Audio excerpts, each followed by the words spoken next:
Pernahkah kalian membayangkan? Orang yang paling kalian percaya justru mengkhianati kalian dengan orang yang paling kalian sayangi? Aku tidak pernah membayangkan itu akan terjadi dalam hidupku. Selama 11 tahun menikah, aku selalu percaya pada suamiku. Dan selama 36 tahun hidup, aku selalu menganggap kakak kandungku sebagai tempatku bercerita. Aku tidak pernah menyangka, di belakang senyum mereka, ternyata ada hubungan yang tidak seharusnya terjadi. Semuanya terbongkar hanya karena sebuah notifikasi di ponsel suamiku. Awalnya aku tidak berniat membuka pesannya. Namun saat layar itu menyala, aku membaca kalimat yang membuat seluruh tubuhku gemetar. Andai saja aku bertemu kamu lebih dulu, mungkin yang menjadi istriku sekarang adalah kamu.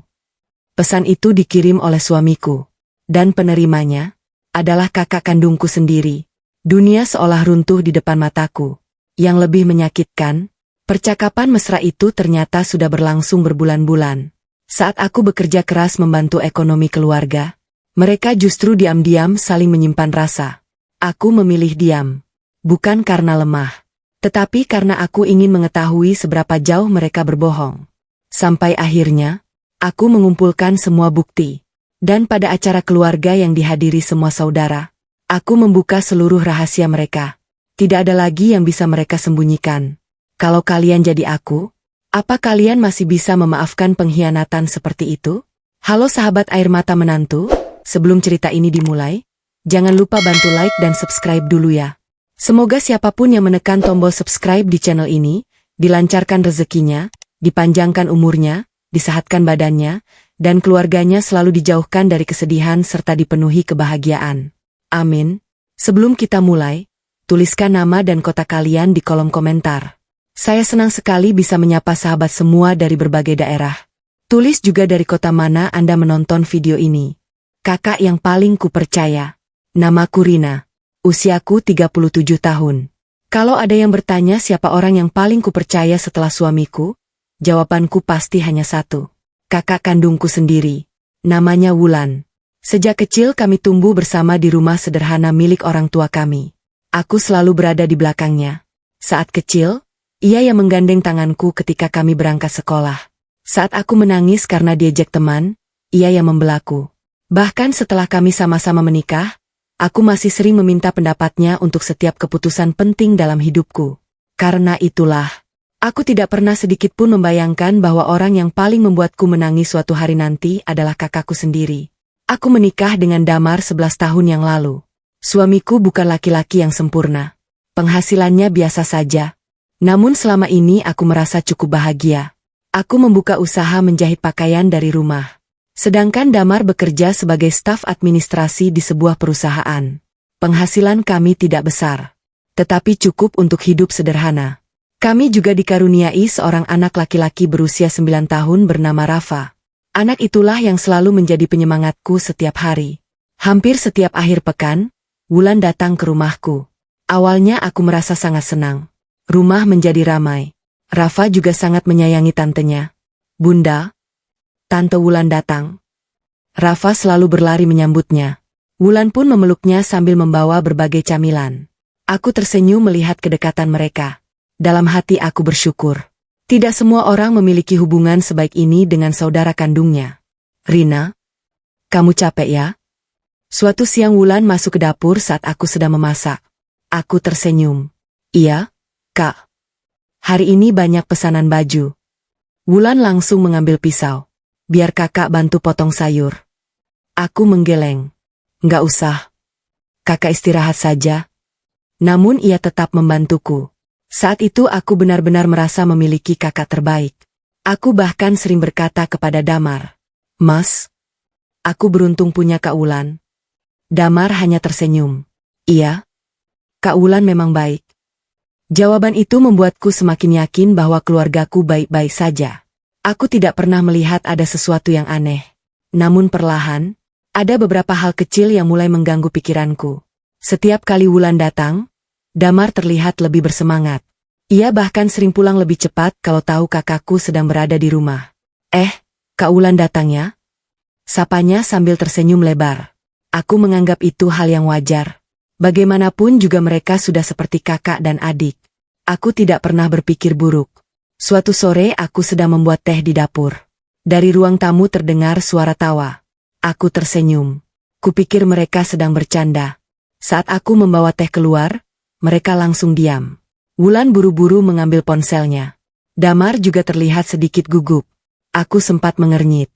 Lagi ngobrol apa? Wulan langsung tertawa. Enggak kok.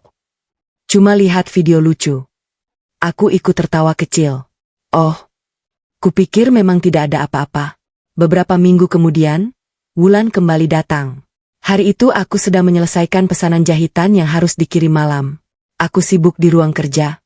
Sedangkan Wulan dan Damar berada di ruang tamu menemani Rafa bermain. Saat aku keluar mengambil minum, aku melihat mereka sedang melihat layar ponsel yang sama. Wajah mereka begitu dekat. Begitu melihatku datang, Damar langsung menyimpan ponselnya. Sudah selesai jahitannya? Tanya Damar cepat. Aku mengangguk. Hampir. Entah kenapa, ada rasa aneh yang mulai muncul. Namun aku segera mengusir pikiran itu. Aku malu pada diriku sendiri. Masa aku harus curiga kepada kakak kandungku sendiri? Malam harinya setelah Wulan pulang, aku berkata kepada Damar. Mas, menurutmu Kak Wulan sering kesini nggak? Damar tersenyum santai. Ya lumayan. Bagus kan? Biar rumah ramai. Aku mengangguk. Iya juga. Aku mencoba meyakinkan diriku sendiri bahwa semua baik-baik saja. Hari-hari berikutnya berlalu seperti biasa. Namun aku mulai memperhatikan satu kebiasaan baru. Setiap kali ponsel Damar berbunyi, ia langsung mengambilnya dengan tergesa-gesa. Kadang ia tersenyum sendiri. Kadang membalas pesan sambil berjalan keluar rumah. Kalau aku mendekat, layar ponselnya langsung dimatikan. Aku pernah bertanya, Mas, siapa yang chat? Ia menjawab singkat, teman kantor. Aku percaya, karena selama ini aku memang selalu mempercayainya. Suatu malam, saat Damar sedang mandi, ponselnya tertinggal di atas meja. Aku sama sekali tidak berniat menyentuhnya. Namun tiba-tiba layar ponsel itu menyala karena ada pesan baru masuk. Mataku tidak sengaja melihat nama pengirimnya. Aku langsung terdiam. Nama itu begitu ku kenal. Kak Wulan Hati Merah 2. Jantungku mulai berdetak lebih cepat. Aku mencoba tersenyum. Mungkin hanya menanyakan sesuatu. Aku berusaha berpikir positif. Tetapi beberapa detik kemudian, notifikasi berikutnya muncul di layar. Dan hanya dari kalimat pertama yang terbaca, seluruh tubuhku langsung terasa lemas. Aku kangen ngobrol sama kamu, tadi rasanya waktu kita berdua di ruang tamu terlalu sebentar. Tanganku mulai gemetar. Aku belum membuka isi pesannya. Namun firasatku mengatakan, malam itu hidupku tidak akan pernah sama lagi. Satu notifikasi yang menghancurkan kepercayaanku. Tanganku langsung membeku. Mataku terpaku pada layar ponsel Damar yang masih menyala di atas meja. Aku sebenarnya ingin berpaling. Aku ingin menganggap semua itu hanya salah paham. Namun kalimat yang muncul di layar terus terbayang di kepalaku. Aku kangen ngobrol sama kamu, tadi rasanya waktu kita berdua di ruang tamu terlalu sebentar. Dadaku mulai terasa sesak. Aku mencoba menarik napas panjang. Tenang, Rina. Mungkin ini hanya candaan. Aku terus meyakinkan diriku sendiri. Bagaimanapun juga, pengirim pesan itu adalah kakak kandungku sendiri. Perempuan yang selama ini selalu kujaga dan kuhormati. Tidak mungkin. Aku berharap memang tidak mungkin. Suara air dari kamar mandi masih terdengar. Artinya Damar belum keluar. Ponsel itu kembali bergetar. Notifikasi baru muncul. Kali ini pesannya lebih pendek. Jangan lupa hapus chat kita ya. Jantungku langsung berdegup semakin cepat. Tanganku mulai dingin. Aku memejamkan mata beberapa detik. Kenapa harus dihapus? Kalau memang hanya obrolan biasa, kenapa harus disembunyikan? Pertanyaan itu terus berputar di kepalaku. Aku menatap pintu kamar mandi. Masih tertutup. Perlahan aku mengambil ponsel Damar.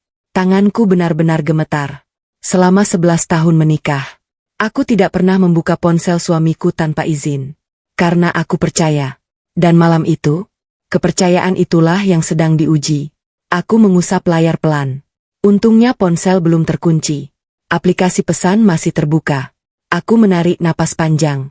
Lalu membuka percakapan dengan nama Kak Wulan. Baru beberapa baris pertama ku baca. Air mataku langsung mengalir. Damar, tadi kamu cantik sekali pakai baju warna biru. Wulan, kamu bisa saja. Damar, Rina memang baik, tapi setiap ngobrol sama kamu, rasanya aku lebih nyaman. Aku menutup mulutku. Dadaku seperti diremas. Aku membaca lagi. Wulan, jangan sampai Rina curiga. Damar, tenang saja. Dia terlalu percaya sama kita. Kalimat terakhir itu membuat lututku lemas. Jadi, selama ini kepercayaanku justru menjadi senjata untuk mengkhianatiku. Air mataku jatuh satu persatu ke layar ponsel. Aku terus menggulir percakapan mereka. Ternyata obrolan itu bukan baru semalam. Sudah berbulan-bulan. Mereka saling mengirim ucapan selamat pagi. Saling menceritakan kegiatan. Bahkan saling mengirim foto saat sedang bekerja.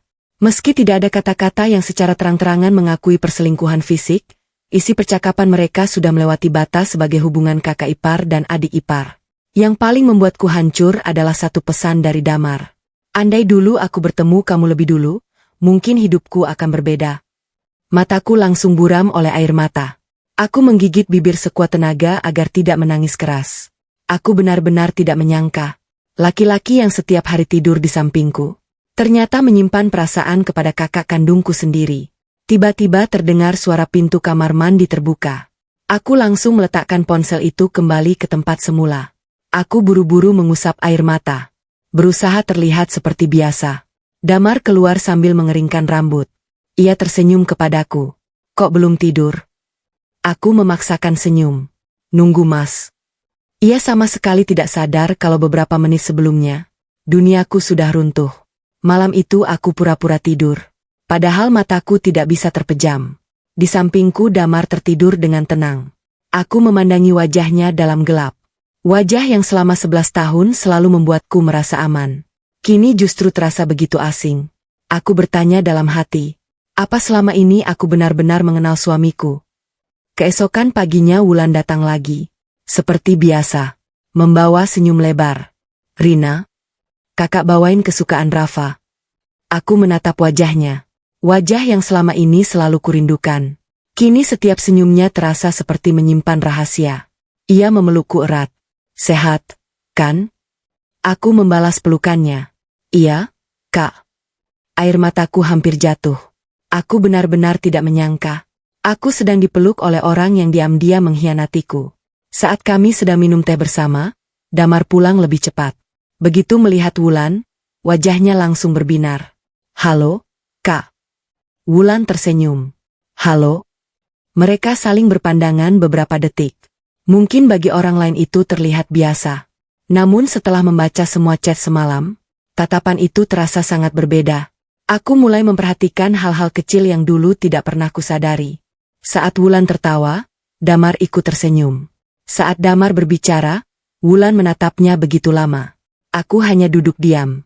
Hatiku terasa seperti ditusuk sedikit demi sedikit.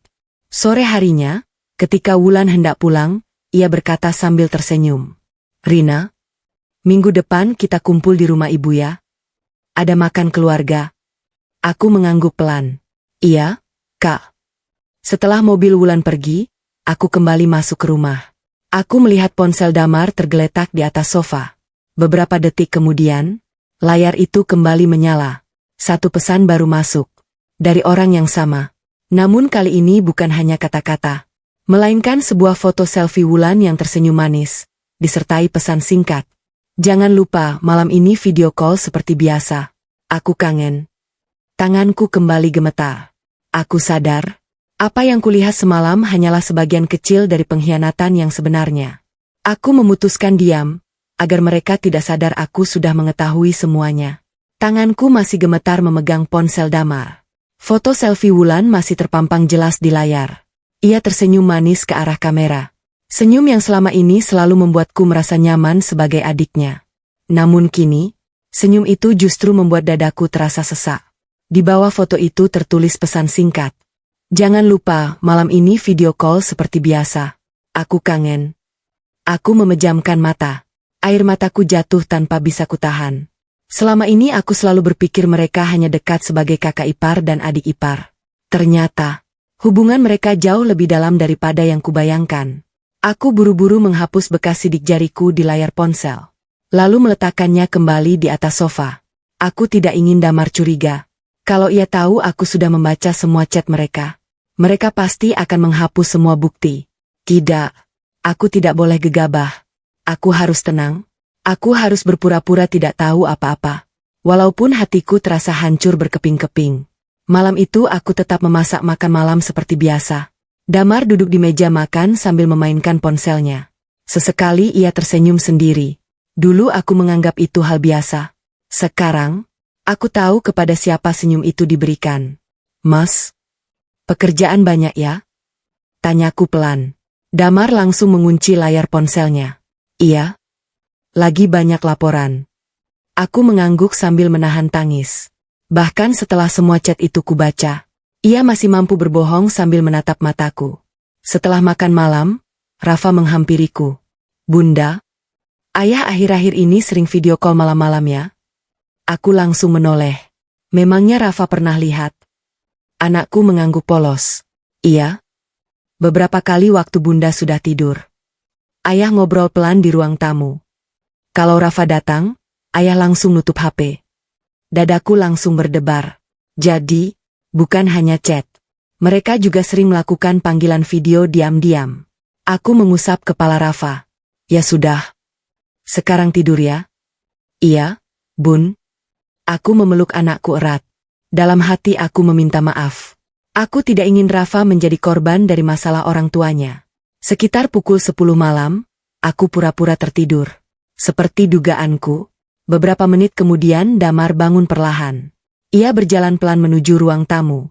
Aku membuka mata sedikit, lalu mengikutinya tanpa suara. Dari balik pintu kamar, aku melihat Damar duduk di sofa. Ia memakai earphone. Tak lama kemudian wajahnya tersenyum. Panggilan video itu rupanya sudah terhubung. Aku tidak bisa melihat layar ponselnya dengan jelas. Tetapi aku bisa mendengar suara perempuan yang sangat kukenal. Damar, kamu nggak tidur? Suara itu, suara Kak Wulan. Damar tertawa pelan. Belum. Nunggu Rina tidur. Jantungku seperti berhenti berdetak. Aku menggigit bibir agar tidak menangis. Mereka berbicara hampir 30 menit. Sesekali terdengar tawa kecil. Mereka membahas hal-hal sederhana. Tentang pekerjaan. Tentang makanan. Tentang rencana bertemu minggu depan di rumah ibu. Lalu, percakapan mereka berubah. Wulan berkata pelan. Aku kangen ngobrol langsung. Damar tersenyum. Aku juga. Sabtu nanti pasti bisa lebih lama. Air mataku kembali mengalir. Aku tidak sanggup lagi mendengarnya. Aku kembali ke kamar. Menutup wajah dengan bantal agar tangisku tidak terdengar. Pagi harinya aku bangun dengan mata sembab. Damar menatapku. Kamu sakit? Aku tersenyum tipis. Cuma kurang tidur. Ia memegang dahiku. Jangan terlalu capek. Perhatian itu justru membuat hatiku semakin sakit.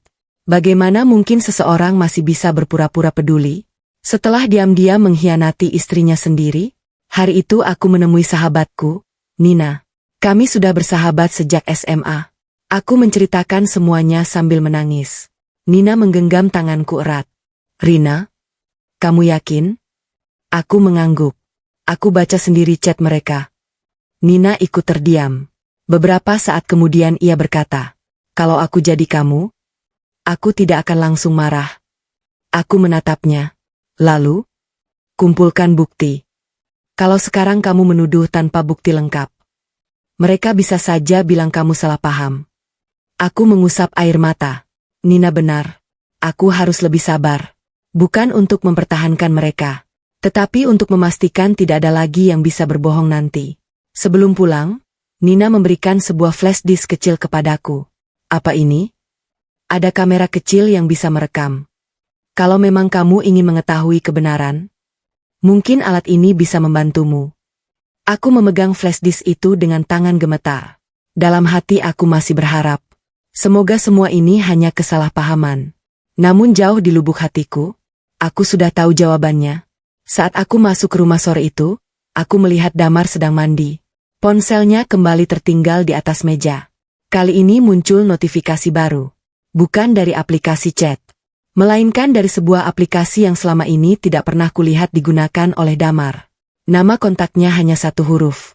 W hati merah 2. Dan isi pesannya membuat napasku tercekat. Besok siang Rina ada pesanan jahitan, kan? Kita ketemu di kafe yang kemarin saja.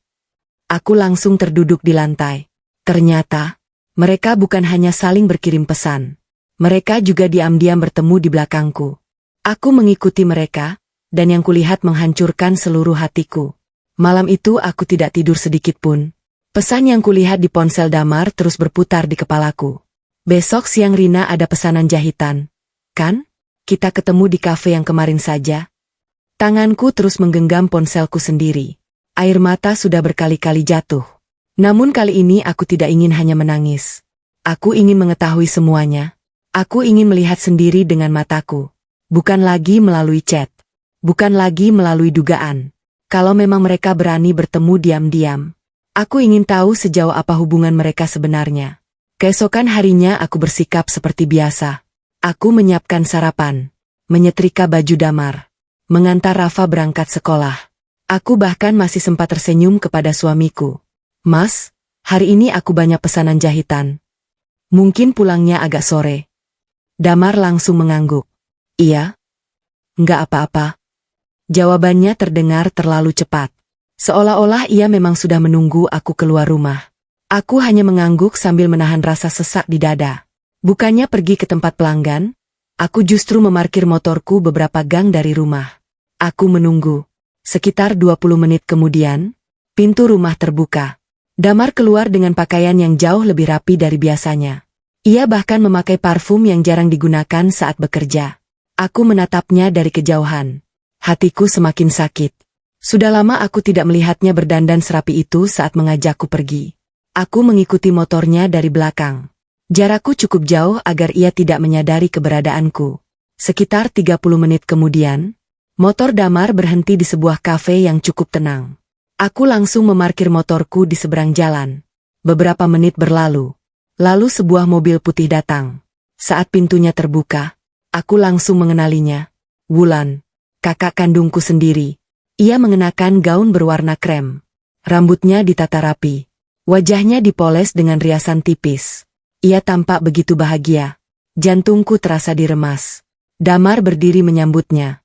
Mereka saling tersenyum. Tatapan mereka begitu hangat. Sehangat tatapan yang dulu hanya kuterima dari suamiku. Aku berdiri di balik kaca toko sebelah. Berusaha agar mereka tidak melihatku. Mereka masuk ke dalam kafe. Aku ikut masuk beberapa menit kemudian. Aku memilih duduk di sudut ruangan.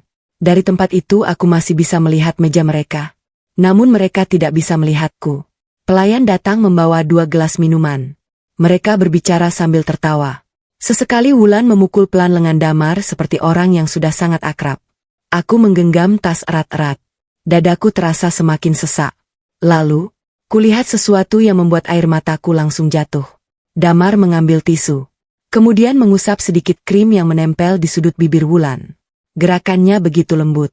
Begitu penuh perhatian. Aku membeku. Selama beberapa bulan terakhir, Damar bahkan jarang memperhatikanku seperti itu. Wulan tersenyum malu. Makasih. Damar ikut tersenyum. Kamu kalau ketawa memang cantik. Kalimat itu terdengar jelas sampai ke telingaku. Aku menutup mulut agar tangisku tidak pecah. Aku benar-benar tidak kuat melihatnya. Orang yang selama ini kupanggil suami, sedang memuji kecantikan kakak kandungku. Aku hampir berdiri untuk menghampiri mereka. Aku ingin bertanya. Aku ingin berteriak. Aku ingin meminta penjelasan. Namun aku teringat perkataan Nina. Kalau belum punya bukti lengkap, jangan bertindak dulu. Aku kembali duduk. Tanganku gemetar. Perlahan aku mengaktifkan kamera ponsel. Aku mengambil beberapa foto dari kejauhan. Saat Damar tersenyum. Saat Wulan tertawa. Saat tangan mereka hampir saling menyentuh di atas meja. Aku tidak bangga melakukan itu. Tetapi aku membutuhkan bukti. Bukti bahwa semua yang kulihat bukan sekadar prasangka. Sekitar 1 jam kemudian mereka keluar dari kafe. Aku kembali mengikuti dari kejauhan. Kupikir mereka akan langsung pulang. Namun ternyata tidak. Mobil Wulan dan motor Damar berhenti di sebuah taman kota yang cukup sepi. Mereka berjalan berdampingan. Mengobrol santai. Sesekali tertawa. Kemudian, aku melihat Damar memberikan sebuah kotak kecil berwarna merah kepada Wulan. Wulan tampak terkejut. Apa ini? Damar tersenyum. Buka saja. Wulan membuka kotak itu. Dari kejauhan aku bisa melihat kilauan sebuah kalung. Wulan langsung tersenyum lebar. Bagus banget. Damar berkata pelan. Aku lihat kemarin kamu suka model itu. Air mataku kembali jatuh. Aku benar-benar tidak menyangka. Selama ini, saat ulang tahunku tiba, Damar selalu berkata keuangan kami sedang sulit. Namun ternyata, ia masih sanggup membelikan hadiah untuk kakakku sendiri. Aku tidak sanggup mengikuti mereka lebih lama. Aku pulang dengan hati yang hancur. Sesampainya di rumah, aku memindahkan semua foto ke laptop. Tanganku masih gemetar. Aku mulai membuat satu folder khusus. Kuberi nama sederhana. Bukti. Aku tahu, semakin banyak bukti yang kukumpulkan, semakin dekat pula saat kebenaran akan terbuka. Namun saat aku sedang memeriksa kembali foto-foto itu, aku memperbesar salah satu gambar. Di pantulan kaca kafe, terlihat sosok seseorang yang ternyata juga sedang memperhatikan Damar dan Wulan. Aku memperbesar lagi. Wajah orang itu membuatku langsung terkejut. Itu ibuku sendiri. Ibu ternyata melihat mereka, tapi memilih diam. Aku terus menatap layar laptop. Jari-jariku gemetar saat memperbesar foto yang kuambil di depan kafe. Di pantulan kaca jendela, terlihat seorang perempuan berdiri beberapa meter dari Damar dan Wulan. Awalnya wajahnya tampak samar. Aku memperbesar lagi. Lalu sekali lagi, dadaku langsung terasa sesak. Itu, ibu? Aku hampir tidak percaya dengan apa yang kulihat. Perempuan itu memang Bu Ratih, ibuku sendiri. Kerudung coklat yang dikenakannya sangat mudah ku kenal. Tas hitam yang selalu dibawanya juga sama persis. Artinya, ibu berada di sana. Ibu melihat Damar dan Wulan bertemu. Tetapi, kenapa beliau tidak pernah mengatakan apapun kepadaku? Semalaman aku tidak bisa tidur. Pikiranku dipenuhi berbagai pertanyaan. Apa mungkin ibu tidak sadar? Atau, jangan-jangan ibu memang sengaja menutupinya? Aku langsung menggeleng keras. Tidak. Ibu pasti tidak mungkin melakukan itu. Aku berusaha menghibur diriku sendiri. Namun semakin kupikirkan, semakin sulit aku mengusir rasa curiga. Keesokan paginya, aku memutuskan datang ke rumah ibu. Aku membawa beberapa buah seperti biasanya. Aku tidak ingin beliau curiga. Saat tiba di sana, Wulan belum datang. Hanya ibu yang sedang menyapu halaman. Rina, kok pagi-pagi sudah kesini? Aku memaksakan senyum. Kangen sama ibu? Beliau tersenyum hangat. Ayo masuk. Melihat wajah ibu yang penuh kasih, hatiku semakin bingung. Haruskah aku bertanya sekarang? Atau menunggu bukti yang lebih kuat? Saat kami sedang minum teh, aku mencoba membuka pembicaraan. Bu, ibu kemarin kemana? Ibu menjawab santai. Oh, kemarin habis dari pasar. Lewat alun-alun sebentar. Jawaban itu membuatku semakin yakin. Alun-alun memang tidak jauh dari kafe tempat Damar dan Wulan bertemu. Aku menatap wajah beliau. Lalu, ibu sempat lihat siapa di sana? Beliau berhenti mengaduk teh. Hanya beberapa detik. Tetapi aku jelas melihat perubahan di wajahnya. Oh, banyak orang. Ibu nggak terlalu memperhatikan.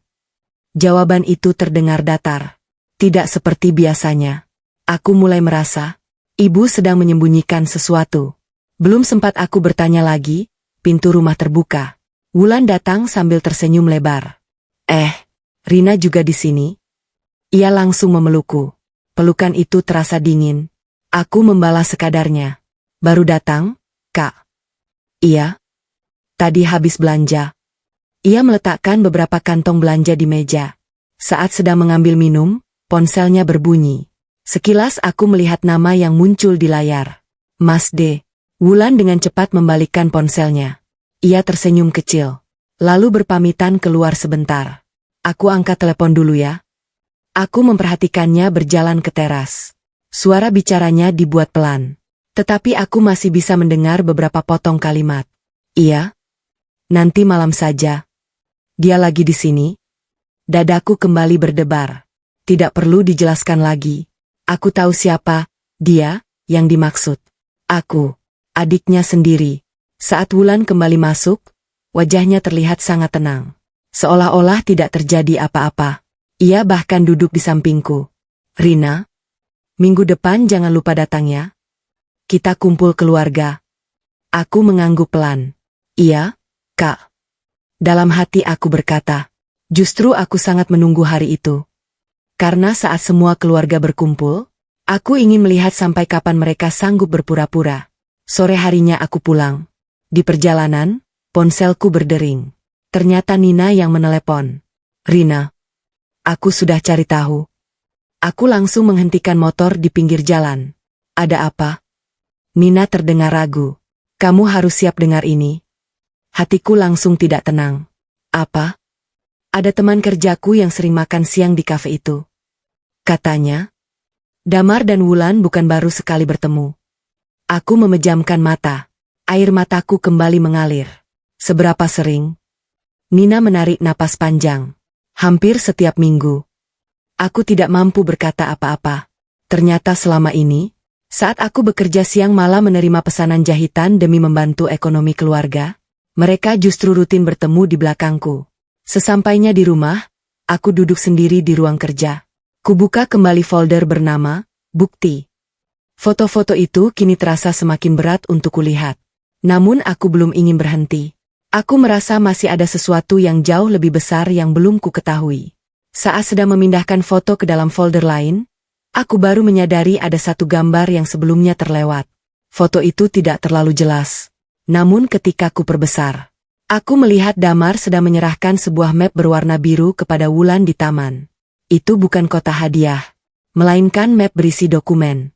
Aku langsung teringat. Map biru seperti itu, persis dengan map tempat aku menyimpan sertifikat tanah warisan dari almarhum ayah. Jantungku berdegup sangat kencang. Aku berlari menuju lemari tempat dokumen itu kusimpan. Tanganku gemetar saat membuka laci. Map itu sudah tidak ada. Sertifikat warisan ayahku hilang. Tanganku semakin gemetar saat mengobrak-abrik isi lemari. Map-map berwarna hijau, coklat, dan hitam masih tersusun rapi. Semua dokumen penting keluarga masih ada. Buku nikah, akta kelahiran Rafa, ijazah, surat-surat usaha jahitku. Namun satu map berwarna biru yang paling sering kujaga sudah tidak ada. Aku terduduk di lantai. Dadaku terasa sesak. Ya Allah, jangan sampai benar. Map itu bukan sembarang dokumen. Di dalamnya tersimpan sertifikat sebidang tanah peninggalan almarhum ayah yang sejak dulu diwariskan kepadaku.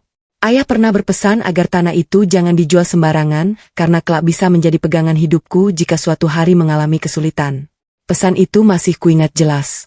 Rina, ayah memang tidak bisa meninggalkan banyak harta. Tapi tanah ini tolong kamu jaga. Jangan mudah percaya kepada siapapun, sekalipun orang yang paling dekat denganmu. Dulu aku hanya mengangguk. Aku tidak pernah menyangka, nasihat itu justru menjadi kenyataan setelah ayah tiada. Aku mencoba mengingat-ingat. Terakhir kali membuka map itu sekitar 2 bulan lalu ketika mengurus perpanjangan izin usaha jahitku. Setelah selesai, aku yakin sudah mengembalikannya ke dalam laci. Tidak mungkin hilang begitu saja. Apalagi lemari itu hanya aku dan Damar yang mengetahui tempat kuncinya. Perlahan aku menoleh ke arah kamar. Pikiranku mulai dipenuhi dugaan yang menakutkan. Mas, apa kamu yang mengambilnya? Kalimat itu hanya mampu kucapkan dalam hati. Sore harinya Damar pulang kerja seperti biasa. Ia tersenyum sambil membawa sekotak martabak. Rina, ini kesukaan kamu. Kalau kejadian itu terjadi beberapa minggu lalu, mungkin aku akan langsung memeluknya. Namun sekarang, aku hanya melihat wajah seorang laki-laki yang semakin sulit kukenal. Aku menerima kotak itu tanpa senyum. Terima kasih. Damar mengernyit. Kamu kenapa? Nggak enak badan? Aku menggeleng. Cuma capek. Padahal yang sebenarnya lelah bukan tubuhku, melainkan hatiku. Saat makan malam, aku mencoba memancing pembicaraan. Mas, kamu pernah buka lemari dokumen? Sendok di tangan Damar berhenti sesaat. Hanya sesaat. Tetapi aku melihatnya. Enggak. Memangnya kenapa? Aku menatap matanya. Map biru isi sertifikat tanah ayah hilang. Wajah Damar tampak terkejut. Hilang? Iya. Sudah dicari? Aku mengangguk pelan. Sudah. Berkali-kali. Damar langsung berdiri. Ayo kita cari sama-sama. Ia ikut membuka lemari, mengangkat tumpukan map, bahkan memeriksa laci-laci lain. Kalau aku tidak melihat foto di taman itu, Mungkin aku benar-benar percaya bahwa ia sedang membantu mencarikan. Namun kini setiap gerakannya terasa seperti sandiwara. Malam itu Damar berkata pelan, "Mungkin kamu salah simpan." Aku tersenyum hambar. Mungkin. Padahal dalam hati aku berkata, aku tidak salah simpan. Aku hanya belum punya bukti kalau kamulah yang mengambilnya. Keesokan paginya aku kembali menemui Nina. Aku menunjukkan foto saat Damar menyerahkan map biru kepada Wulan. Nina memperbesar gambar itu berkali-kali. Lalu ia berkata lirih, "Rina, aku yakin itu memang map yang sama." Aku menghela napas panjang. Kalau benar, kenapa harus diberikan ke Kak Wulan? Nina ikut bingung. Jangan-jangan mereka sedang merencanakan sesuatu. Kalimat itu membuat bulu kuduku berdiri. Merencanakan apa? Menjual tanah? Menggadaikannya? Atau mengubah nama kepemilikannya? Aku tidak berani membayangkan kemungkinan terburuk. Siang harinya, tanpa memberitahu siapapun, aku pergi ke kantor pertanahan untuk memastikan keadaan sertifikat tersebut. Aku membawa fotokopi dokumen yang masih kusimpan. Petugas memeriksa data beberapa menit. Aku menunggu dengan napas tidak tenang. Akhirnya petugas itu kembali. "Ibu Rina?" "Iya, Pak. Beberapa hari yang lalu memang ada permohonan pengecekan berkas atas sertifikat ini." Jantungku langsung berdegup kencang. "Apa? Siapa yang mengajukan?" Petugas menggeleng pelan. "Maaf, kami tidak bisa memberikan identitas pemohon kepada pihak lain. Tapi memang ada yang datang menanyakan proses balik nama." Kalimat terakhir itu membuat pandanganku langsung kabur.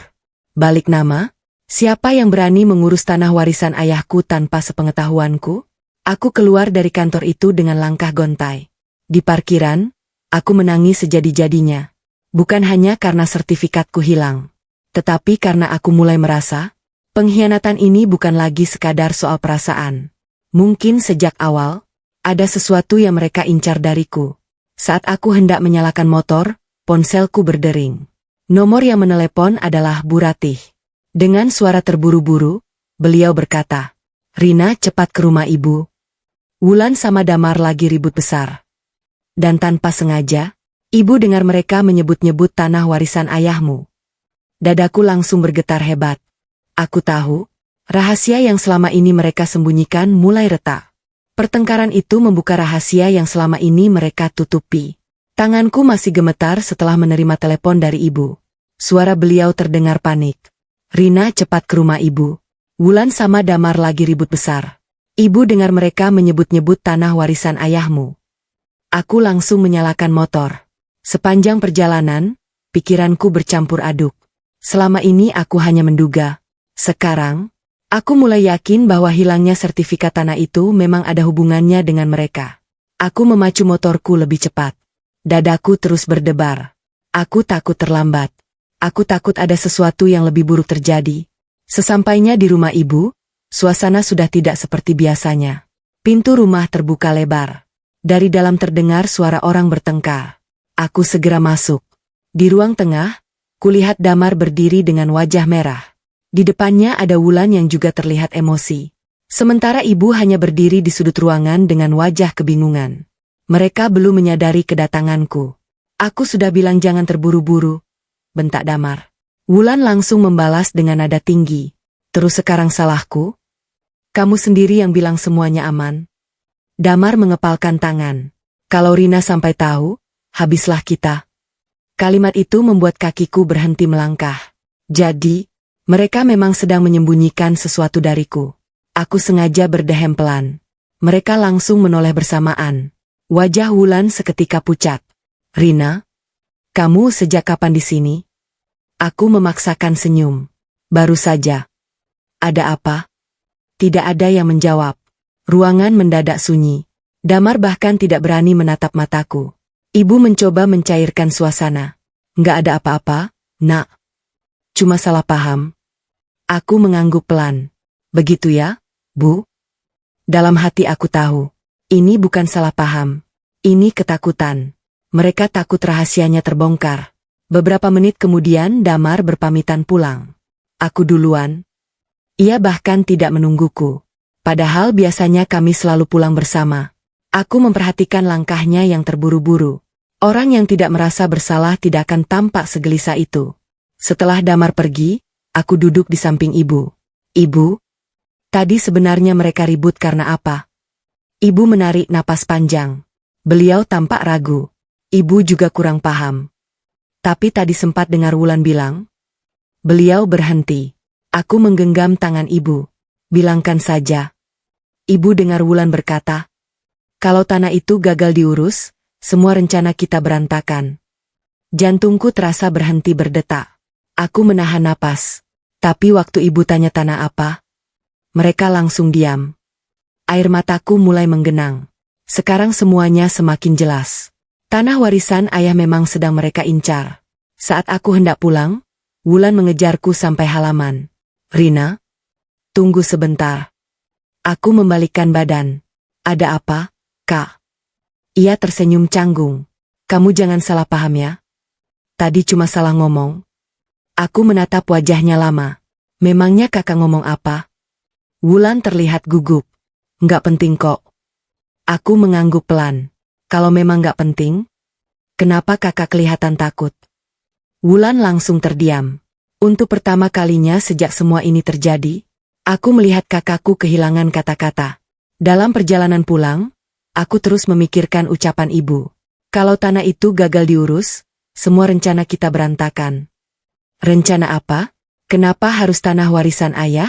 Kenapa harus melibatkan Damar? Semakin kupikirkan, semakin banyak pertanyaan yang belum memiliki jawaban. Malam harinya, saat Damar tertidur, aku kembali membuka laptop. Aku mengumpulkan semua bukti yang sudah kumiliki. Tangkapan layar chat mesra, foto mereka di kafe, foto hadiah kalung, foto map biru, catatan dari kantor pertanahan, rekaman waktu mereka melakukan panggilan video. Semuanya kususun berdasarkan tanggal. Aku memberi nama folder itu, kebenaran. Aku sadar, hari untuk membongkar semuanya semakin dekat. Namun aku belum ingin terburu-buru. Aku ingin mereka tidak punya kesempatan lagi untuk mengelak. Keesokan paginya, sebuah nomor tak dikenal menghubungiku. Apa benar ini Ibu Rina? Iya. Saya hanya ingin memperingatkan. Sebaiknya Ibu segera cek rekening tabungan atas nama Ibu. Aku langsung terdiam. Memangnya kenapa? Suara di seberang terdengar pelan. Karena ada seseorang yang sudah beberapa kali mencoba mengakses dana milik Ibu. Saya tidak bisa bicara banyak lewat telepon. Saya hanya tidak tega melihat Ibu dibohongi. Telepon itu langsung terputus. Aku menatap layar ponsel dengan napas memburu. Kalau tanah warisan sudah mereka incar. Jangan-jangan, tabunganku juga sedang menjadi sasaran mereka. Aku menemukan rahasia besar yang selama ini disembunyikan kakakku. Sepanjang malam aku tidak bisa memejamkan mata. Telepon dari nomor tak dikenal itu terus terngiang di kepalaku. Segera cek rekening tabungan atas nama Ibu. Ada seseorang yang mencoba mengakses dana milik Ibu. Aku sama sekali tidak mengenali suara laki-laki itu. Namun entah kenapa, aku merasa ia tidak sedang berbohong. Kalau benar ada yang mencoba mengambil uangku, berarti semua ini bukan lagi sekadar pengkhianatan cinta. Ada sesuatu yang jauh lebih besar. Pagi-pagi sekali aku pergi ke bank. Aku sengaja tidak memberitahu Damar. Sesampainya di sana, aku mengambil nomor antrean. Jantungku terus berdebar hingga akhirnya namaku dipanggil. Aku menyerahkan buku tabungan dan kartu identitas kepada petugas. Mbak, saya ingin memastikan apakah ada transaksi yang mencurigakan. Petugas itu tersenyum ramah. Baik, Bu, mohon tunggu sebentar. Beberapa menit kemudian, wajah petugas berubah serius. Ibu Rina? Iya, Mbak. Beberapa minggu terakhir memang ada beberapa permintaan perubahan data dan aktivasi layanan perbankan digital.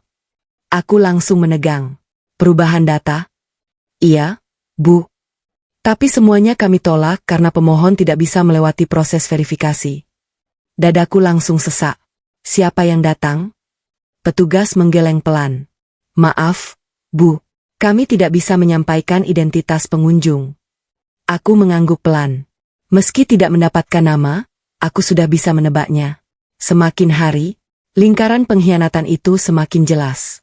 Saat keluar dari bank, ponselku berdering. Ternyata Nina. Rina, kamu di mana? Baru dari bank. Aku harus ketemu kamu sekarang. Nada suaranya terdengar sangat panik. Ada apa? Aku baru tahu sesuatu tentang Kak Wulan. Jantungku kembali berdebar. Kami bertemu di sebuah warung makan kecil yang cukup sepi. Begitu duduk, Nina langsung mengeluarkan sebuah amplop coklat. Aku sebenarnya ragu mau kasih ini. Tapi kamu berhak tahu. Aku membuka amplop itu perlahan. Di dalamnya ada beberapa lembar fotokopi dokumen. Aku membaca halaman pertama. Nama yang tertulis di sana membuatku terdiam. Wulan Setianingrum. Di bawahnya tertulis keterangan tentang pinjaman di sebuah koperasi. Aku membuka lembar berikutnya. Nominal pinjaman itu membuatku menarik napas panjang. 480 juta rupiah. Ya Allah. Aku menatap Nina. Ini benar? Nina mengangguk. Suamiku kenal sama orang koperasi itu. Wulan sudah menunggak hampir 1 tahun. Aku masih sulit mempercayainya. Selama ini Wulan selalu terlihat hidup berkecukupan. Pakaiannya bagus. Mobilnya juga baru. Ia bahkan sering mentraktir keluarga. Aku tidak pernah menyangka. Semua itu ternyata hanya topeng. Nina kembali berbicara. Masih ada lagi? Aku menatapnya. Wulan sebenarnya terlilit utang dari bisnis online yang gagal. Awalnya dia pinjam sedikit. Lama-lama berbunga. Sekarang jumlahnya hampir 500 miliar rupiah. Aku langsung terduduk lemas. Air mataku kembali mengalir. Jadi, inilah alasan sebenarnya. Bukan karena cinta semata. Mereka membutuhkan sesuatu dariku. Tanah warisan, tabungan, semuanya. Aku teringat semua kejadian beberapa bulan terakhir. Wulan sering bertanya tentang tanah peninggalan ayah. Ia juga pernah berkata sambil bercanda. Kalau tanah itu dijual, hidupmu pasti lebih enak. Saat itu aku hanya tertawa. Aku tidak pernah berpikir ada maksud lain di balik pertanyaannya. Sekarang semuanya terasa masuk akal. Ada satu hal lagi, ucap Nina lirih. Aku menatapnya. Damar sering terlihat datang ke kantor koperasi itu. Aku menggeleng pelan. Tidak mungkin. Nina menggenggam tanganku. Temanku melihat sendiri. Beberapa kali. Dadaku semakin sesak. Berarti suamiku bukan korban bujuk rayu Wulan. Ia ikut terlibat. Ia tahu semua masalah utang itu. Bahkan mungkin, ia membantu mencarikan jalan keluarnya. Aku pulang dengan kepala yang terasa berat. Sesampainya di rumah, Damar sedang bermain dengan Rafa. Melihat mereka tertawa bersama, hatiku kembali hancur. Aku tidak ingin Rafa kehilangan ayahnya. Namun aku juga tidak bisa terus hidup bersama kebohongan. Saat malam tiba, Damar menghampiriku. Rina, minggu depan jangan lupa ya. Kita kumpul keluarga di rumah ibu. Aku menatap wajahnya. Untuk pertama kalinya, aku tersenyum tanpa rasa hangat. Iya, Mas. Aku pasti datang. Dalam hati aku berkata. Dan hari itulah kalian tidak akan bisa berbohong lagi. Saat Damar tertidur, aku kembali membuka laptop. Aku membuat satu folder baru. Kali ini bukan hanya berisi bukti perselingkuhan, tetapi juga semua dokumen tentang utang Wulan, catatan bank, dan foto map sertifikat yang hilang. Aku memberi nama folder itu, Hari Pembongkaran. Namun ketika hendak menutup laptop, sebuah email baru masuk dari alamat yang tidak kukenal. Subjeknya hanya satu kalimat. Kalau ingin tahu siapa yang memalsukan tanda tanganmu, buka lampiran ini. Aku langsung membeku. Memalsukan tanda tanganku? Tanganku mulai gemetar saat mengarahkan kursor ke lampiran email itu. Email itu membuktikan bahwa mereka sudah melangkah terlalu jauh. Tanganku membeku di atas tetikus laptop. Aku terus menatap layar. Subjek email itu sangat singkat. Kalau ingin tahu siapa yang memalsukan tanda tanganmu, buka lampiran ini. Dadaku berdebar sangat kencang. Siapa yang mengirim email ini? Kenapa orang itu tahu namaku? Dan yang paling membuatku takut. Benarkah ada seseorang yang memalsukan tanda tanganku? Aku menarik napas panjang. Dengan jari yang gemetar, kubuka lampiran tersebut. Di dalamnya terdapat hasil pindai beberapa lembar dokumen. Pada halaman pertama, aku langsung mengenali bentuknya. Itu adalah formulir pengurusan berkas pertanahan. Mataku bergerak ke bagian bawah. Di sana tertulis sebuah tanda tangan. Sekilas memang mirip dengan tanda tanganku. Tetapi aku langsung tahu, itu bukan milikku. Bentuk huruf R pada namaku berbeda. Garis akhirnya juga terlalu panjang. Seseorang benar-benar berusaha menirukan tanda tanganku. Air mataku langsung menetes. Ya Allah. Sejauh ini mereka tega melakukannya. Aku membuka halaman berikutnya. Di sana terdapat salinan surat kuasa. Isinya membuat napasku tercekat.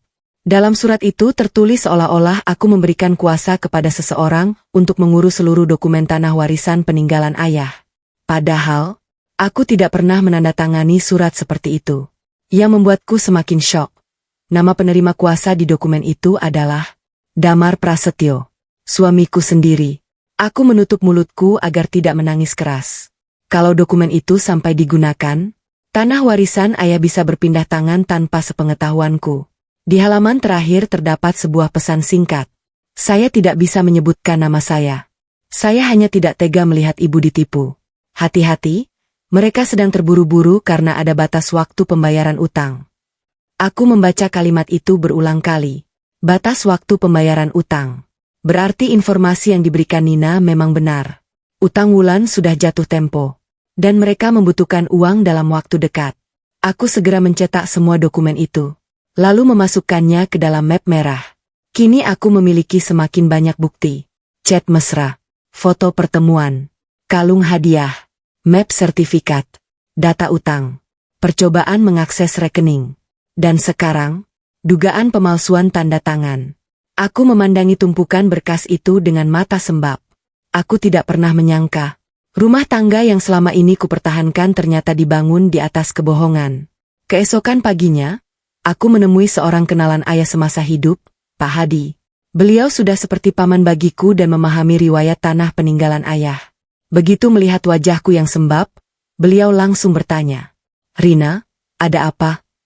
Aku menceritakan semuanya, tanpa menambah atau mengurangi. Pak Hadi mendengarkan dengan tenang. Sesekali beliau menghela napas panjang.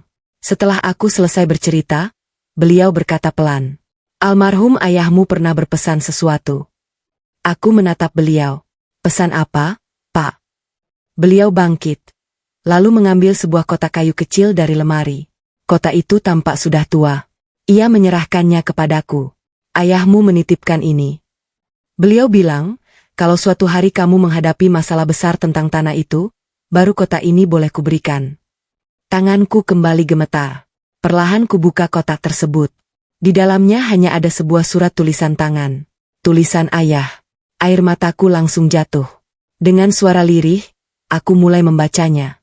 "Rina, kalau kamu membaca surat ini, berarti dugaan ayah benar. Akan ada orang yang mencoba mengambil hakmu. Ingat, ayah sudah menyiapkan perlindungan untukmu. Tanah itu tidak bisa dipindah tangankan hanya dengan satu tanda tangan." Aku langsung menghentikan bacaanku. Menoleh kepada Pak Hadi. "Apa maksud ayah?" Pak Hadi tersenyum tipis. "Ayahmu orang yang sangat hati-hati. Beliau sudah memperkirakan kemungkinan seperti ini. Masih ada satu dokumen penting yang tidak pernah disimpan di rumahmu." Aku menahan napas. "Dokumen apa?" Pak Hadi menatapku dengan serius. "Dokumen asli yang menentukan sah atau tidaknya perpindahan hak atas tanah itu." Dadaku kembali berdebar. Untuk pertama kalinya sejak semua ini terjadi, aku merasa masih ada harapan. Kalau dokumen itu benar-benar aman, berarti rencana Damar dan Wulan belum tentu berhasil. Namun sebelum Pak Hadi sempat menjelaskan lebih jauh, ponselku berdering. Nomor yang menelepon adalah Damar. Dengan suara panik, ia berkata, "Rina, cepat pulang. Rumah kita dimasuki orang, dan map-map dokumenmu berantakan." Aku langsung berdiri. Satu pikiran memenuhi kepalaku. Seseorang sedang mencari bukti yang sudah kukumpulkan. Rumahku diacak-acak, tapi mereka tidak menemukan yang mereka cari. Tanganku langsung gemetar setelah menerima telepon dari Damar. "Rina, cepat pulang. Rumah kita dimasuki orang, dan map-map dokumenmu berantakan." Tanpa banyak bertanya, aku berpamitan kepada Pak Hadi. "Pak, saya pulang dulu."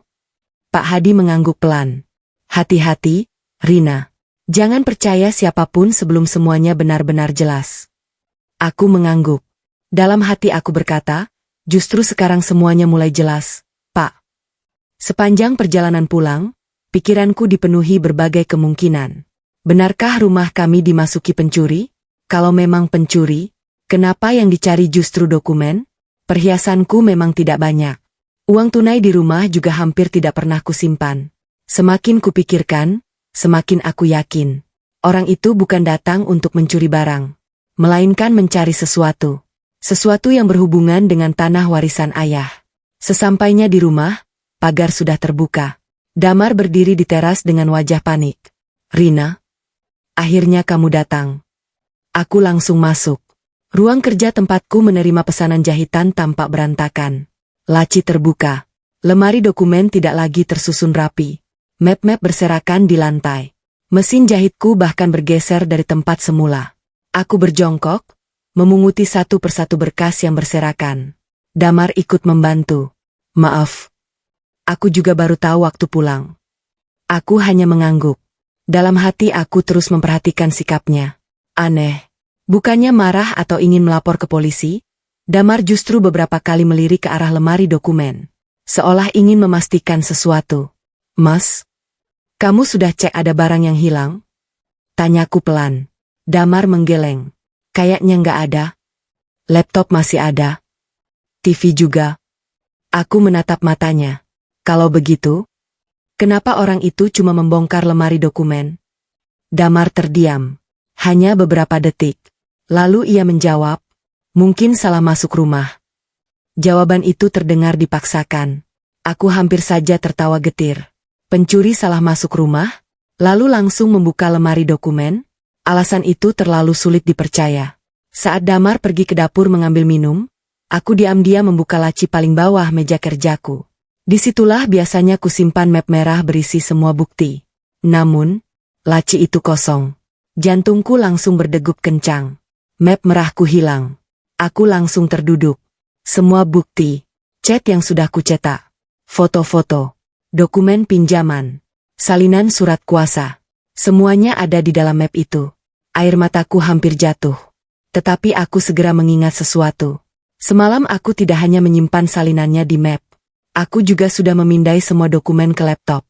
Dan pagi tadi, sebelum berangkat menemui Pak Hadi, aku mengirim salinannya ke email pribadiku. Aku mengembuskan napas panjang. Syukurlah. Kalau orang yang mengambil map itu mengira semua bukti sudah hilang, berarti mereka sedang lengah.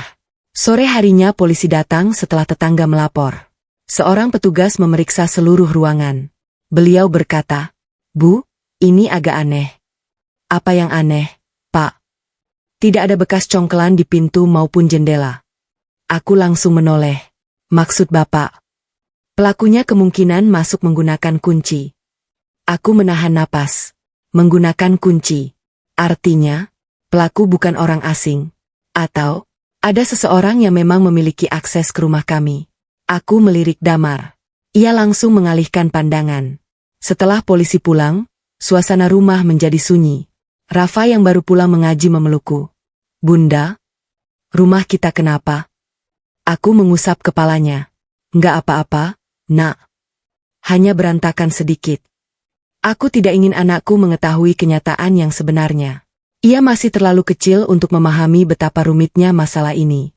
Malam harinya, saat Damar sedang mandi, aku memeriksa tas kerjanya. Aku tahu selama ini aku selalu menghormati privasinya. Tetapi setelah semua kebohongan yang kulihat, aku tidak punya pilihan. Di dalam tas itu hanya ada dokumen kantor. Namun di saku kecil bagian depan, aku menemukan sebuah kunci. Bentuknya sangat kukenal. Itu adalah kunci cadangan lemari dokumenku. Aku benar-benar terdiam. Kunci itu seharusnya kusimpan di dalam kotak jahitku. Tidak pernah kuberikan kepada siapapun. Aku memegangnya erat. Kini aku semakin yakin. Rumah ini bukan dimasuki orang asing. Ada seseorang dari dalam rumah yang mengetahui dengan tepat apa yang sedang dicari. Keesokan paginya, aku menerima pesan dari Nina. "Rina, acara kumpul keluarga dimajukan menjadi besok siang. Semua saudara dipastikan hadir." Aku membaca pesan itu berkali-kali. Besok. Berarti waktuku tidak banyak lagi. Aku membuka laptop. Semua bukti masih aman di dalam folder yang sudah kuberi kata sandi. Aku juga mencetak kembali seluruh dokumen yang hilang semalam. Kali ini, aku memasukkannya ke dalam amplop coklat dan menyimpannya di tempat yang tidak mungkin ditemukan. Aku menatap amplop itu sambil berbisik pelan. Besok. Tidak akan ada lagi kebohongan. Di depan seluruh keluarga. Aku akan membuka semua rahasia kalian. Namun tepat saat aku hendak menutup laptop, sebuah pesan baru masuk dari nomor Wulan. Isinya hanya satu kalimat. Rina, besok jangan membawa dokumen apapun. Percayalah, itu demi kebaikanmu sendiri. Aku membaca pesan itu berulang kali. Bukan rasa takut yang muncul, melainkan keyakinan. Wulan sudah tahu bahwa aku memegang sesuatu yang bisa menghancurkan mereka. Di depan seluruh keluarga, aku memulai membuka satu persatu kebenaran. Sejak pagi, dadaku tidak berhenti berdebar. Hari itu akhirnya tiba. Hari yang selama berminggu-minggu kupersiapkan. Hari ketika tidak ada lagi kebohongan yang bisa disembunyikan. Aku membuka lemari dan mengambil sebuah amplop coklat. Di dalamnya tersimpan salinan seluruh bukti yang telah kukumpulkan. Chat mesra, foto pertemuan di kafe, dokumen utang, salinan surat kuasa dengan tanda tangan palsu. Semua sudah kususun rapi berdasarkan urutan kejadian. Aku memasukkan amplop itu ke dalam tas, lalu menatap pantulan wajahku di cermin. Mata yang dulu selalu dipenuhi air mata, kini mulai terlihat lebih tegar. Aku berkata pelan kepada diriku sendiri, Rina, hari ini jangan menangis. Biarkan mereka yang mempertanggungjawabkan semuanya. Damar keluar dari kamar sambil mengenakan kemeja putih. Sudah siap? Aku mengangguk singkat. Sudah. Sepanjang perjalanan menuju rumah ibu, suasana di dalam mobil sangat sunyi. Biasanya Damar selalu mengajak berbicara. Hari itu ia hanya sesekali melirik ke arahku. Mungkin ia merasa ada sesuatu yang berbeda. Namun ia tidak tahu. Aku sudah mengetahui hampir semua rahasianya. Rumah ibu sudah ramai. Mobil para paman, bibi, dan sepupu memenuhi halaman. Dari dalam terdengar suara tawa dan obrolan. Semua orang tampak datang untuk acara makan bersama. Tidak ada yang menyangka. Hari itu akan menjadi hari yang mengubah hubungan keluarga kami untuk selamanya. Begitu masuk ke ruang tamu, Wulan langsung menghampiriku. Rina, kamu kelihatan capek. Ia tersenyum seperti biasa. Senyum yang dulu selalu membuatku merasa tenang. Kini justru terasa penuh kepura-puraan. Aku membalas dengan senyum tipis. Mungkin karena banyak pekerjaan. Wulan memegang lenganku. Nanti habis makan kita ngobrol ya? Aku menatap matanya. Iya, Kak. Dalam hati aku berkata, kita memang akan ngobrol. Tapi bukan hanya berdua. Acara makan siang dimulai. Semua orang duduk mengelilingi meja panjang. Pak Seno memimpin doa. Setelah itu suasana kembali hangat. Sepupuku saling bercanda. Anak-anak berlarian di halaman. Ibu tampak bahagia melihat seluruh keluarga berkumpul. Melihat wajah beliau, hatiku sempat goyah. Apa aku tega menghancurkan kebahagiaan ini? Namun bayangan chat mesra itu kembali muncul di kepalaku. Bayangan foto mereka di kafe. Bayangan sertifikat ayah yang hilang. Aku langsung menguatkan hati. Kalau aku terus diam, mereka akan semakin berani. Di tengah makan siang, Wulan tiba-tiba berkata sambil tersenyum. Rina, masakanmu enak seperti biasa. Aku menoleh kepadanya. Terima kasih. Ia kembali tersenyum. Makanya Damar selalu bilang kamu istri yang sabar. Beberapa anggota keluarga ikut mengangguk. Mereka tidak tahu. Kalimat itu justru terdengar seperti ejekan di telingaku. Aku menarik napas panjang. Lalu meletakkan sendokku. Suara sendok yang menyentuh piring membuat semua orang menoleh. Aku berdiri perlahan. Ibu, Pak D, Bude, maaf. Aku ingin mengatakan sesuatu. Ruangan langsung hening. Pak Seno menatapku. Ada apa, Rina? Aku menggenggam tas erat-erat. Tanganku kembali gemetar. Namun kali ini bukan karena takut. Melainkan karena aku tahu, setelah kalimat pertama keluar dari mulutku, tidak ada jalan untuk kembali. Aku menatap satu persatu wajah keluargaku. Lalu pandanganku berhenti pada Damar. Ia terlihat bingung. Kemudian pada Wulan. Senyumnya mulai menghilang. Dengan suara pelan namun jelas, aku berkata, selama beberapa bulan terakhir, aku hidup dalam kebohongan. Semua orang saling berpandangan. Tidak ada yang mengerti maksud ucapanku. Aku melanjutkan. Orang yang paling kupercaya, ternyata adalah orang yang paling tega menghancurkan hatiku. Wajah Wulan mulai pucat. Damar menelan ludah. Apa maksudmu, Rina? Tanya ibu dengan suara pelan. Aku membuka tasku. mengeluarkan sebuah map coklat. Lalu kuletakkan di atas meja makan. Semua jawabannya ada di dalam map ini. Damar langsung berdiri. Rina, jangan. Suara itu terdengar lebih keras daripada yang pernah kudengar selama kami menikah. Seluruh keluarga semakin terkejut. Aku menatapnya tanpa berkedip. Kenapa, Mas? Takut semua orang tahu? Ruangan kembali sunyi. Tak seorang pun berani berbicara. Perlahan aku membuka map itu. Lembar pertama yang kuangkat adalah cetakan chat mesra antara Damar dan Wulan. Belum sempat aku menunjukkannya kepada semua orang. Wulan tiba-tiba berlari menghampiriku. Dengan wajah panik, ia mencoba merebut map itu dari tanganku. Rina, jangan. Aku bisa jelaskan semuanya. Tangannya menggenggam ujung map dengan kuat. Sementara aku mempertahankannya. Seluruh keluarga berdiri dari tempat duduk mereka. Tak ada lagi yang memahami apa sebenarnya yang sedang terjadi. Dan untuk pertama kalinya, semua orang melihat kepanikan di wajah Wulan dan Damar. Semua bukti akhirnya terbuka, dan tak ada lagi yang bisa mereka sembunyikan. Ruang makan yang semula dipenuhi tawa mendadak sunyi. Semua mata tertuju kepadaku dan Wulan yang sama-sama memegang map coklat itu. Rina, jangan lakukan ini, ucap Wulan dengan suara bergetar. Aku menatap kakakku tanpa berkedip. Kenapa, Kak? Kalau memang kakak tidak merasa bersalah, kenapa harus takut? Perlahan kugenggam map itu lebih erat. Wulan akhirnya melepaskan tangannya. Ia mundur beberapa langkah.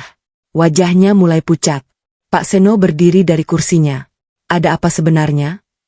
Jangan bikin semua orang bingung. Aku menarik napas panjang. Air mataku mulai mengalir. Aku minta maaf karena harus membuat suasana seperti ini. Tapi aku sudah terlalu lama dibohongi. Aku mengangkat lembar pertama. Ini adalah percakapan antara suamiku dan kakak kandungku. Ruangan langsung hening. Aku menyerahkan kertas itu kepada Pak Seno. Beliau membacanya perlahan. Semakin lama, wajahnya semakin berubah. Beliau lalu menyerahkannya kepada ibu. Tangan ibu langsung gemetar. Air mata mulai menggenang di pelupuk matanya. Tidak. Ini pasti salah. Beliau menggeleng berulang kali. Wulan, bilang sama ibu kalau ini tidak benar. Semua orang kini bergantian membaca isi chat itu. Aku kangen sama kamu.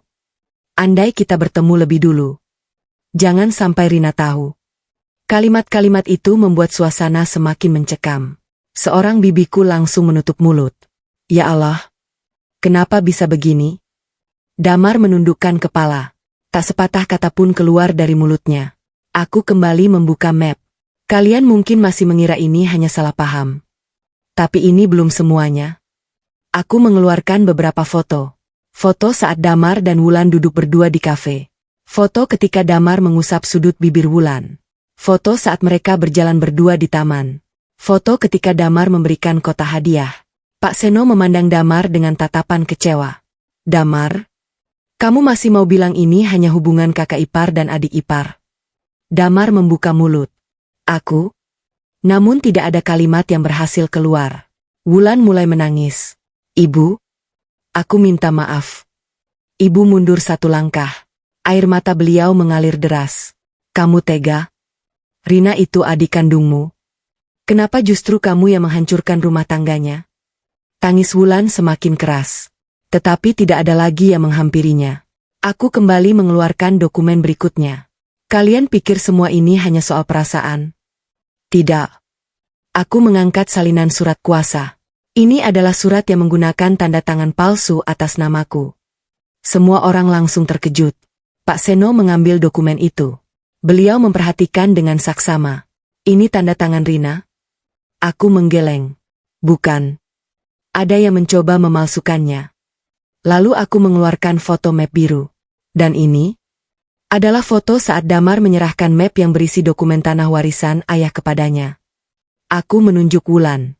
Wajah Wulan semakin pucat. Suasana menjadi kacau. Beberapa saudara mulai berbisik-bisik. Astaga. Jadi bukan cuma selingkuh. Mereka juga mengincar warisan. Aku menahan air mata. Tanah itu adalah pesan terakhir ayah. Ayah mempercayakannya kepadaku.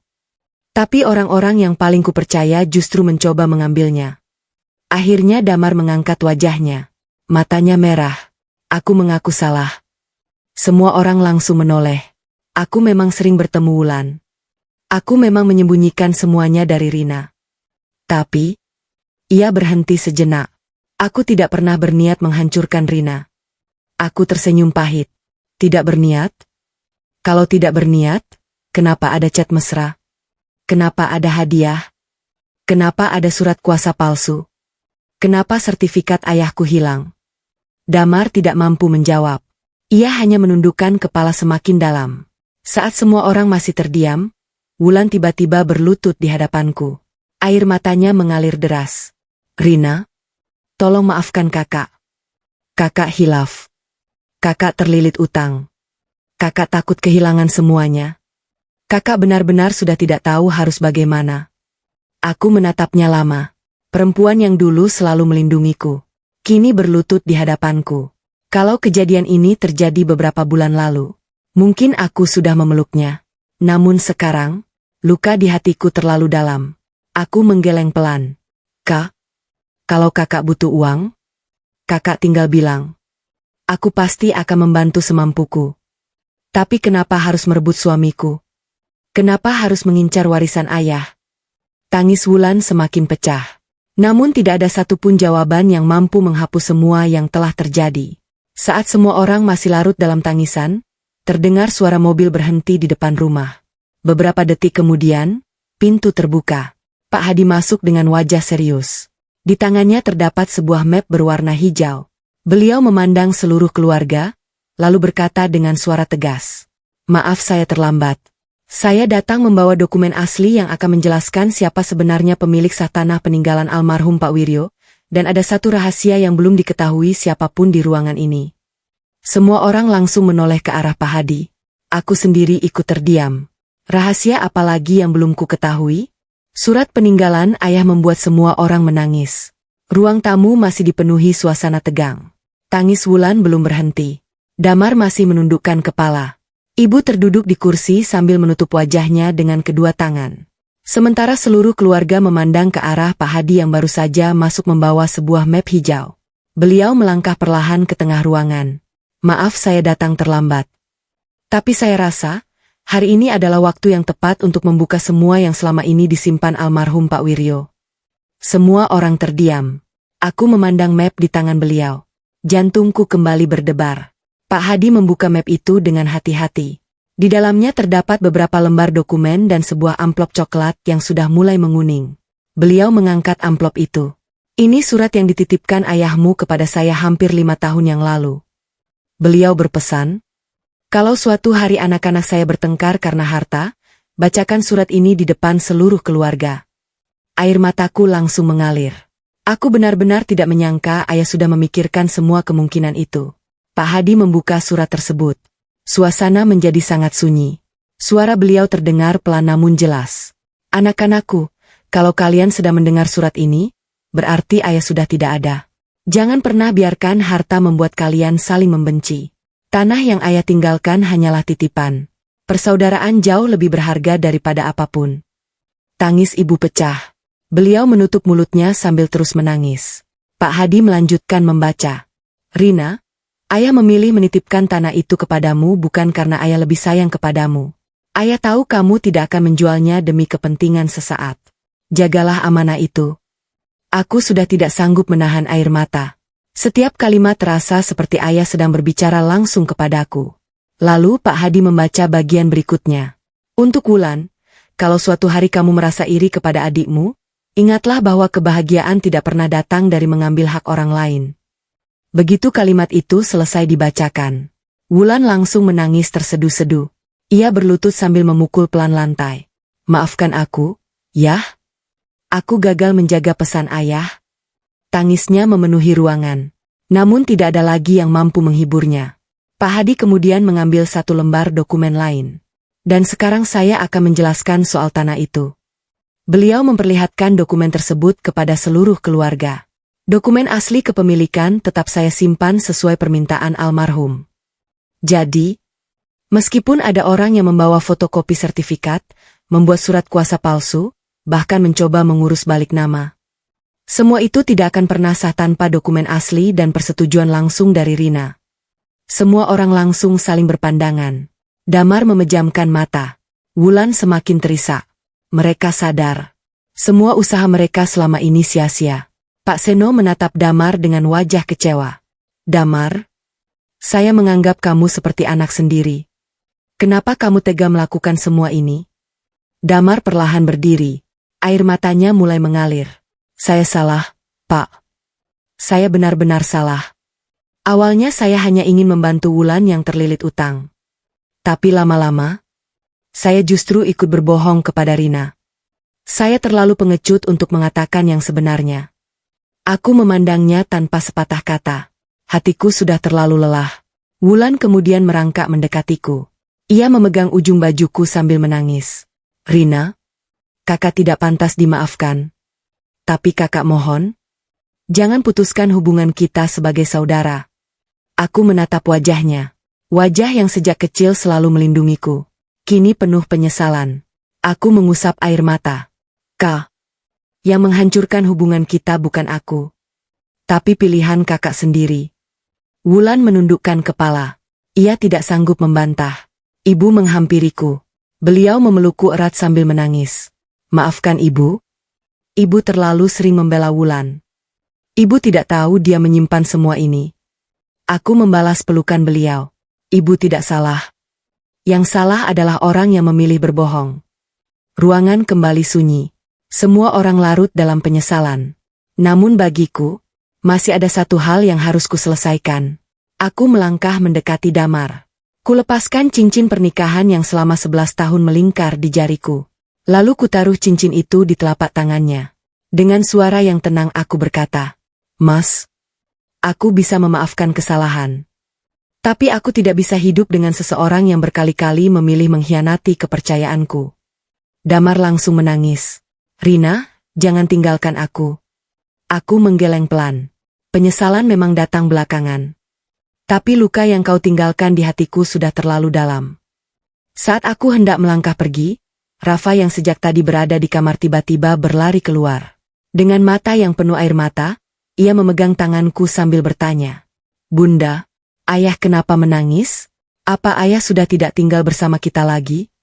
Pertanyaan polos itu membuat seluruh ruangan kembali terdiam. Aku memilih pergi, dan mereka harus menanggung akibatnya. Seluruh ruangan kembali sunyi. Pertanyaan Rafa membuat tidak ada seorang pun sanggup berbicara. Anakku yang baru berusia 9 tahun itu memandang wajahku, lalu bergantian melihat ayahnya yang sedang menangis. Bunda, ayah kenapa? Ayah nggak pulang sama kita? Air mataku langsung jatuh. Aku berlutut di hadapan Rafa, lalu memeluknya erat. Sayang, kadang orang dewasa melakukan kesalahan. Dan setiap kesalahan harus dipertanggungjawabkan. Rafa ikut menangis sambil memelukku. Aku nggak mau ayah sama bunda berpisah. Dadaku terasa seperti diremas. Inilah bagian yang paling kutakutkan. Bukan kehilangan Damar. Tetapi melihat anakku ikut merasakan luka yang tidak pernah ia minta. Damar berlutut di hadapanku. Air matanya terus mengalir. Rina, aku mohon. Beri aku satu kesempatan lagi. Aku janji akan berubah. Aku menatap wajahnya lama. Wajah yang dulu selalu membuatku merasa aman. Kini hanya menyisakan luka. Aku menggeleng pelan. Mas, kesempatan itu sudah berkali-kali kuberikan. Setiap kali aku mempercayaimu, kamu justru memilih berbohong. Yang hancur bukan hanya rumah tangga kita, tapi juga kepercayaanku. Damar menutup wajahnya. Tangisnya semakin keras. Namun kali ini, hatiku tidak lagi mampu luluh. Wulan kembali menghampiriku. Matanya bengkak karena terlalu banyak menangis. Rina, kakak akan jual semua yang kakak punya. Kakak akan lunasi utang itu sendiri. Kakak tidak akan mengganggu hidupmu lagi. Aku menatapnya dengan tenang. Kak, aku berharap kakak benar-benar menepati ucapan itu. Bukan karena aku membencimu. Tapi karena mulai hari ini, aku ingin hidup tanpa kebohongan. Wulan mengangguk sambil terus menangis. Untuk pertama kalinya, aku melihat penyesalan yang benar-benar tulus di matanya. Namun penyesalan tidak pernah bisa menghapus apa yang sudah terjadi. Pak Seno berdiri dan berbicara kepada seluruh keluarga. Hari ini kita semua belajar. Pengkhianatan tidak selalu dimulai dari kesalahan besar. Kadang dimulai dari kebohongan kecil yang terus dibiarkan. Dan ketika hati mulai dikuasai iri serta keserakahan, keluarga yang seharusnya saling menjaga justru saling melukai. Semua orang hanya tertunduk. Tidak ada lagi yang membela Damar maupun Wulan. Beberapa minggu kemudian, aku memutuskan pindah ke rumah kecil yang berada tidak jauh dari tempat usahaku. Rumah itu sederhana, namun setiap sudutnya membuatku merasa tenang.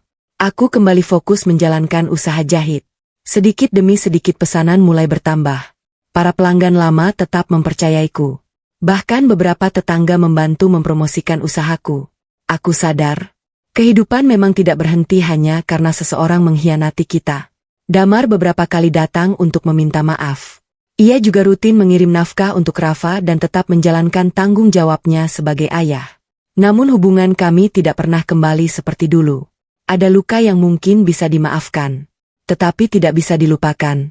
Aku memilih menjaga jarak, bukan karena dendam, melainkan agar aku bisa benar-benar sembuh. Wulan menjual mobilnya untuk membayar sebagian utangnya. Ia juga mulai bekerja kembali dari nol. Hubungannya dengan keluarga besar tidak lagi sama. Kepercayaan yang hilang membutuhkan waktu yang sangat panjang untuk diperbaiki. Meski begitu, aku tidak pernah mengajarkan Rafa untuk membenci tantenya. Aku hanya berkata, belajarlah dari kesalahan orang lain. Jangan pernah mengulanginya. Suatu sore, aku berdiri di atas tanah peninggalan ayah. Angin berembus pelan. Aku menatap langit sambil tersenyum. Ya, Rina sudah menjaga amanah ayah. Walaupun jalannya sangat berat. Air mataku kembali jatuh. Namun kali ini, bukan karena sedih. Melainkan karena aku akhirnya berhasil melewati badai yang hampir menghancurkan hidupku. Aku percaya, Allah tidak pernah tidur. Setiap air mata yang jatuh karena dizalimi akan diganti dengan kekuatan. Dan setiap pengkhianatan, pada akhirnya akan memperlihatkan wajah aslinya.